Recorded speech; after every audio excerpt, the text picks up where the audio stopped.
Thank you. Thank you for your interest in my presentation, which is about communicative needs of Chinese professionals in nowadays local workplace in Hong Kong and pedagogical implications.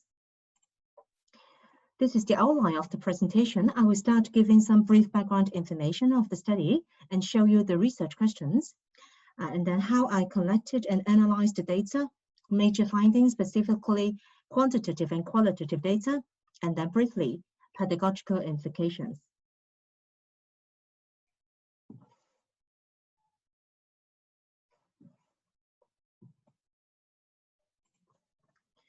Now, English has been extensively used as the medium for communication in international business context. As a lingua franca in international business communication, a number of spoken and written forms of communication are conducted in English. This includes business negotiations, meetings, or presentations in spoken forms, as well as email messages, advertising text in written forms. English has been commonly used in a number of business genres in either spoken or written form.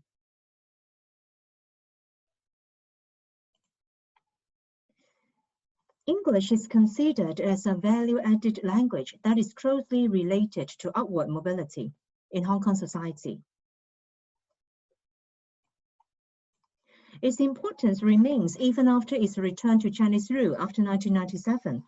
A large-scale study involving over 2,000 professionals in Hong Kong was conducted by Evans and Green, 2003, also in 2010, to examine the needs of using spoken and written English in the Hong Kong workplace. It was found that written English still plays a significant role in the workplace after 1997, and the frequency of communicating in English increases with rank and experience. A follow-up study was then carried out to investigate the English needs of about 2,000 professionals from the 4 key industries in Hong Kong. The focus of the study was on how easy or difficult the professionals found about different sub-skills of spoken and written English use in the areas of reading, writing, listening, and speaking. It was found that email writing is the most common medium for both internal and external communication, and the need to communicate in English grows with rank and work experience. My study in 2014, involving 215 working adults, reported the spoken and written needs of professionals in the local Hong Kong workplace, the challenges they meet, what they perceive as the most difficult spoken and written communication means, and professionals' concerns about the course content to make such courses effective. Press briefings and business negotiations were considered as the most challenging spoken means of communication, while business plans, business publicity, contract, and proposals were found to be the most challenging written means of communication. More than a decade has passed since the last large-scale study conducted by Evans 2010 concerning language use of Chinese professionals in the local workplace. This study aims to examine local language use in the workplace concerning spoken communication, written communication, and the use of enterprise social media, ESM. Besides examining perceived language use through a questionnaire survey, participants also had the opportunity to illuminate in detail the language use and communicative needs in a subsequent interview. Specifically, the research questions are: number 1, what are the common spoken and written communicative needs in the local workplace as perceived by Chinese professionals in the 21st century? Number 2, what is the relative importance of English, Cantonese, and Putonghua? Number 3, what are the factors regarded as important in spoken and written communication, and also pedagogical implications? Participants of this study were working adults of different ranks in different professions in the 4 key industries in Hong Kong. Email messages were sent to different business professional bodies to invite their members to participate in the survey and interviews. Graduates of the Department of English of the Hong Kong Polytechnic University were also approached. The alumni were also asked to invite their colleagues and friends to fill in the questionnaire and join the subsequent interview. A total number of 163 participants filled in the questionnaire, and 66 of them also joined the interview. Most of the Chinese professionals had work experience of 1 to 15 years. There were 47.9% female participants and 52.1% male. In terms of age, they were mostly in the age range of 31 to 40. A questionnaire in the form of a Google form consisting of 2 sessions was developed. In session 1, participants were asked to provide personal information concerning their gender, age, the sector profession where they are working in, ownership of the company, years of work experience, and their rank in the current job. Session 2 concerns the language needs of the professionals. It examines the frequency of using different means of communication, including spoken, written, and also use of enterprise social media. The interview aims to examine in detail the communicative needs of Chinese professionals in the Hong Kong workplace. 66 Chinese professionals from each rank and 4 key industries were involved. There were 33 males and 33 female interviewees who had work experience of 1 to 30 years. There were interview questions related to spoken communicative needs, written communicative needs, and use of ESM, in addition to the effectiveness of a business English course. There were 2 main parts in the questionnaire. Descriptive analysis was conducted for the demographic information in section 1 of the questionnaire. MS Excel 365 was used for means calculation and ranking for section 2 of the questionnaire. Repeated measures and alpha was then used to calculate the difference in mean scores and significance among the items and the groups.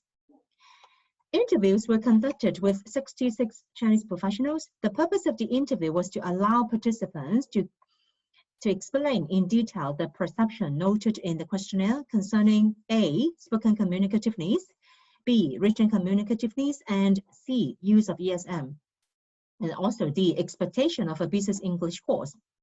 Now, using Envival 1.2, the interview data were coded based on themes which appear in the interview, and the data were then segregated accordingly.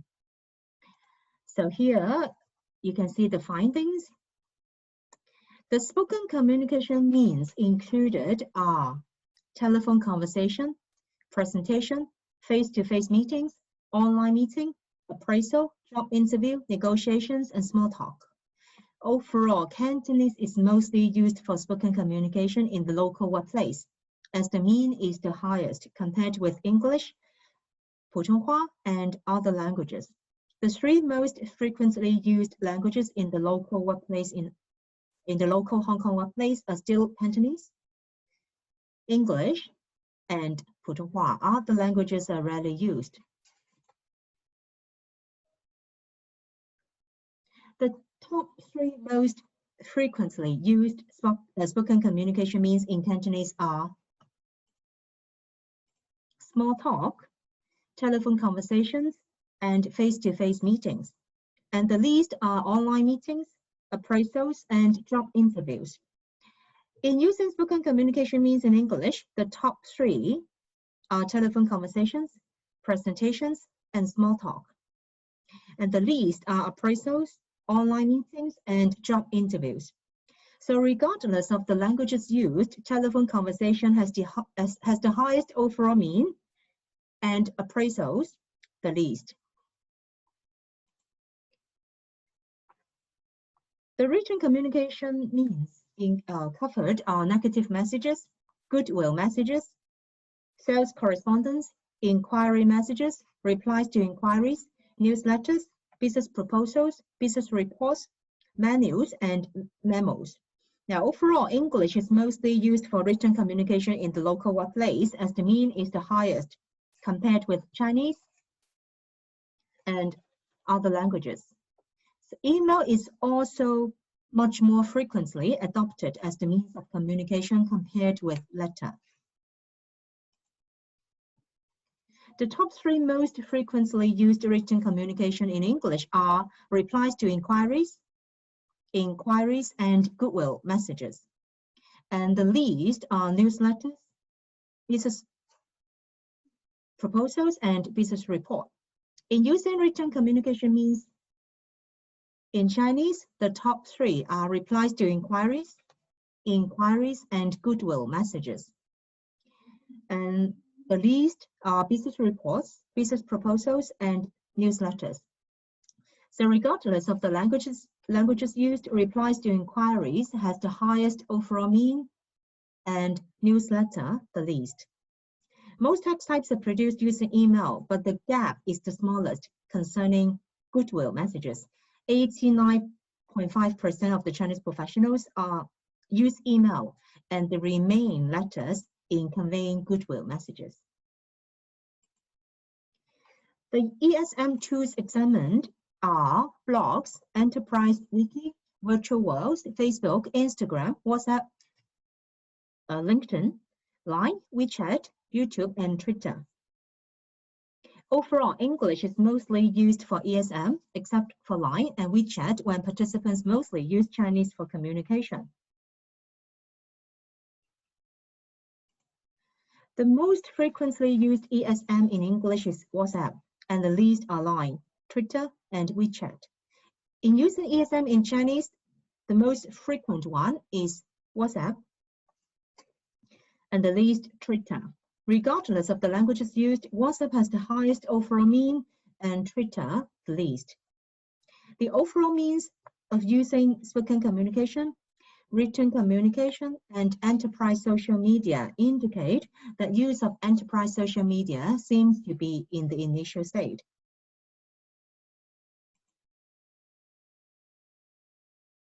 Okay, in this section of the questionnaire, participants were asked to indicate the difficulty of a number of factors in communicating orally. There were a total of 7 factors for them to indicate importance using the Likert scale of 1 to 5. They are language use, persuasiveness, structure, target audience, understanding of cultural differences, persuasiveness, and use of nonverbal communication. For spoken communication, the most important factor is understanding of the target audience, followed by nonverbal use of communication, persuasion, content, understanding of cultural differences, structure, and language use. For written communication, the ranking is rather different. These two should be put together. The most important are structure and language use. They have the same mean. And they're followed by understanding of what the target audience requires or expects, persuasion, content, and understanding of cultural differences. So let's look at the details. Now, for spoken communication, the most important factor is understanding of the target audience, followed by nonverbal use of communication. And in this category, confidence got the highest mean. Persuasion, content, understanding of cultural differences, structure, and language use. Okay, and for written communication, structure and language use are the most important, followed by language use, understanding of what target audience requires or expects, persuasion, content, and understanding of cultural differences. And let's look at the details. So this is for spoken communication. So as I just mentioned, understanding the target audience is regarded as the most important in spoken communication, specifically understanding the expectations, requirements, or the needs of the target audience. So you can see 4.61. Okay.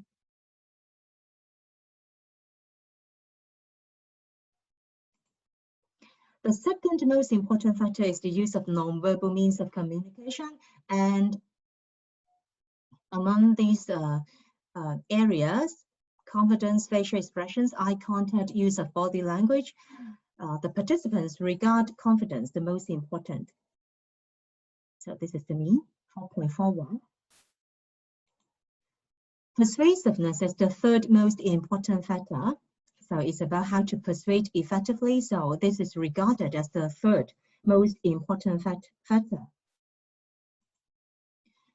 Content is another factor considered important, and specifically including relevant information. Okay, this is considered to be very important, relevance.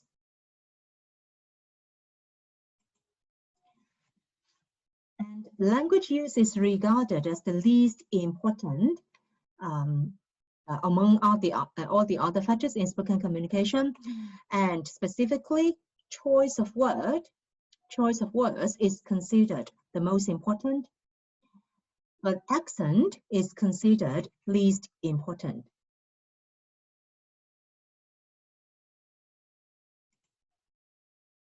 All right, how about written communication? So what are the top three? So for written communication, language use and structure are regarded as the most important factors. For language use, choice of words is considered the most important. For structure, how to make the text coherent is regarded as the most important. The second most important factor is understanding the target audience, specifically understanding what they expect, what they require. Okay, so this is the second most important factor, understanding the target audience. The third most important factor is persuasiveness, how to persuade effectively. And the least important factor in written communication, according to the participants, is cultural differences, understanding of cultural differences.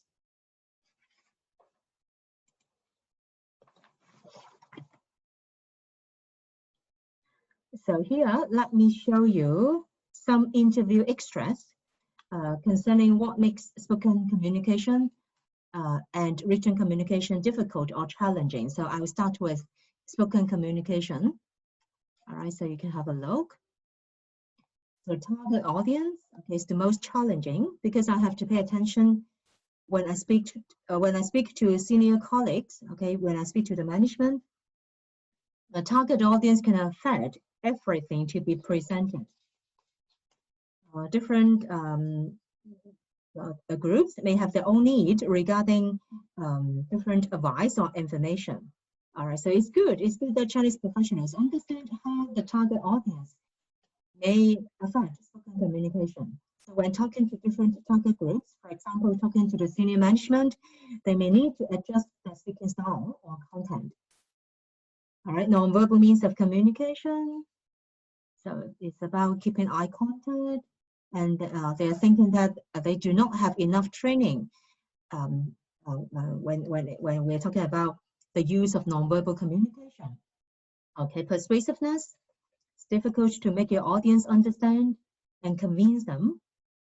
It's not something that can be trained easily. Always difficult to get to influence someone's behavior. Okay. Content. So it's important is for you to attract the audience. So the content may need to be creative and interesting, presenting something relevant, not redundant information. So information should be accurate, and it may also mean some practical information or suggestions to meet the needs of different target audience. Okay, should be attractive. Okay. So how about for written communication? So language use, choice of words, language style, conciseness are all important in business. And it's not just about grammar, it's also about how you use language to convey politeness. Okay, so yeah, it's about the choice of words. Okay, choice of words is very important. The structure, okay, is about coherence, okay, and also cohesion, and also about logical flow. Okay. For the audience, very difficult. It's about their reactions, okay, their responses sometimes may not be predictable. They're very important to understand what they require, what they expect, and what they need,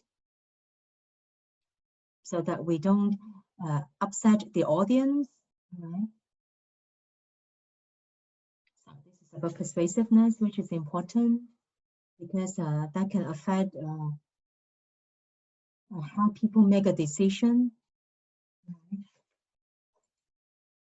Okay. Now, so there was also a question asking the Chinese professionals to suggest what makes a business English course effective.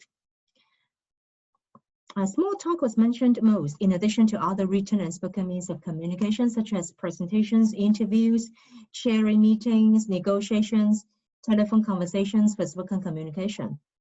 Regarding communication strategies, besides the language use and text structure mentioned by a few of them, most interviewees found a number of other factors more significant in communicating effectively in the workplace, including understanding of cultural differences, non-verbal communication, politeness, conciseness, and ways to communicate with senior members of staff in an organization. For example, how to conduct small talk with them, how to be polite, how to convey negative messages. So these are something we may need to cover in a business English course. So given the dominant use of online meetings through Zoom and other means during COVID-19, there may be a need to examine how the use of communication means might change and the implications, specific communication challenges faced by professionals in the workplace, and how the difficulties can be addressed are other important topics to be examined to help develop one's workplace awareness for effective and efficient communication. All right, so these are the references. And so that's the end of my presentation, and thank you.